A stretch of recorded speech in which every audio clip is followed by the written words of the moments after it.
तर महाराष्ट्र सरकारने कायदा केलेला आहे, पत्रकारांवरती हल्ले होता. पत्रकारांनी मांडलेली बाजू जी आहे ती प्रत्येकाला प्रत्येक असं नाही, पण प्रत्येकाला आपली बाजू मांडण्याचा अधिकार आहे.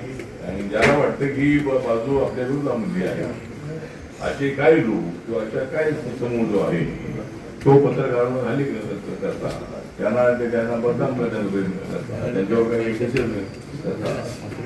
त्यासाठी राज्य सरकारने कायदा बनवलेला आहे, म्हणजे राज्याचा कायदा बनवलेला आहे. तर त्यासाठी नक्की मी पत्रकारांच्या बाजूने आहे.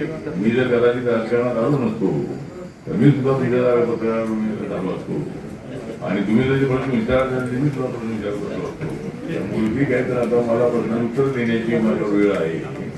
ठीक आहे, तर पत्रकारांना स्वातंत्र्य आहे. बाबासाहेबांनी घटनेमध्ये विचार स्वातंत्र्य दिलेला आहे, आपली भूमिका मांडण्याचा त्यांना प्रयत्न दिलेला आहे. त्यामुळं त्यांच्यावर असे खोटे गुन्हे लावू नये असं आपलं मत आहे. नक्की अशा काही केसेस माझ्या समोर आल्या तर नक्की त्यांना मदत करण्याचा. सर, माझी केस तुमच्या टाकलेली आहे, माझ्यावर